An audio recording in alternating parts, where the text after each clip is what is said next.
Now, our next guest will be part of a group hoping to put the Great British Cuppa in jeopardy. Vegan activists from Animal Rebellion are drawing up plans to block the supply of cow's milk, which experts have warned could lead to skyrocketing prices and nationwide shortages. The group of 500 want to see a switch from dairy to plant-based alternatives. And some protests have already started. The group poured pints of milk, carton by carton, all over the floor of Harrods. Well, Orla Coghlan is a spokesperson from Animal Rebellion. Thank you for joining us this evening, Orla.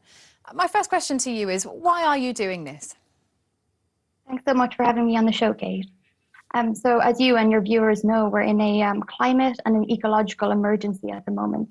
We've hit record temperatures across the UK. We've had widespread drought and wildfires that have burnt down 60 homes and businesses across the UK.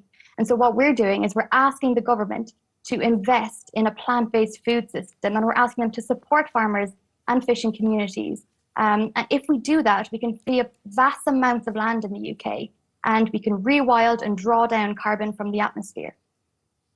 You say that we are in a climate crisis, and everybody would accept that, but many families around the country are also in a cost of living crisis. And what you're doing could put up the amount they have to spend on milk, which is something that most people buy on a daily or certainly a weekly basis. That must feel uncomfortable to you. Yes, I think it's an incredibly difficult situation that we're in and that people in the UK are in at the moment. We know that the cost of living crisis is interlinked with the climate crisis, and that ultimately these are born out of the government's inaction, and they can foresee these things coming, and they're failing to mitigate for these disasters. But is there, a better way to make your point? Because you're pouring milk away. I mean, milk that somebody's worked very hard to get onto the shelves of those supermarkets, that people work very hard to be able to afford, that people in supermarkets have to then clean up, potentially on low pay. There must be a better way to make your point. Absolutely. So we have already released a statement to the government earlier this May.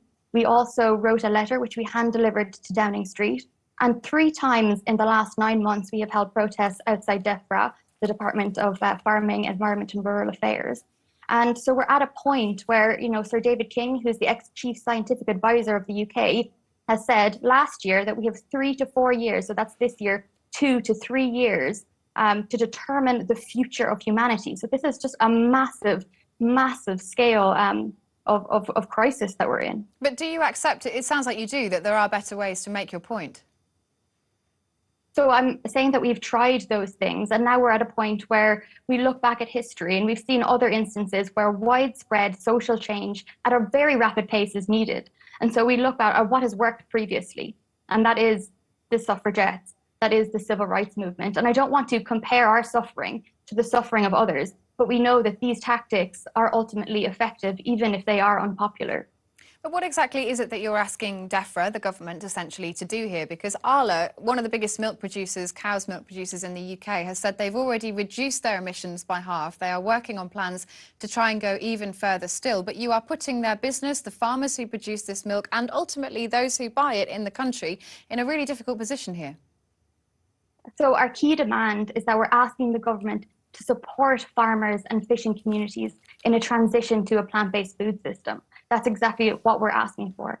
I'd like to point out that Arla have made profits this year of £300 million. And it's farmers, regular farmers, that are really suffering at the moment.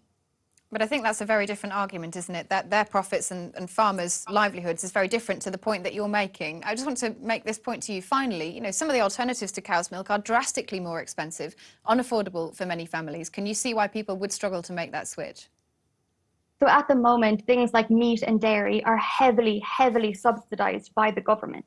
And so what we're asking for is that the government instead begin to subsidise plant-based options, make them cheap and affordable for everyone. And if they do that, we can not only have affordable products for everyone that are sustainable, but we can also rewild vast amounts of the UK.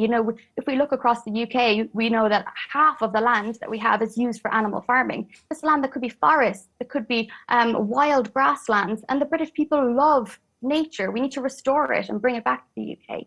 They do, but farmers need to make a living too. Orla Coghlan, thank you for joining us this evening.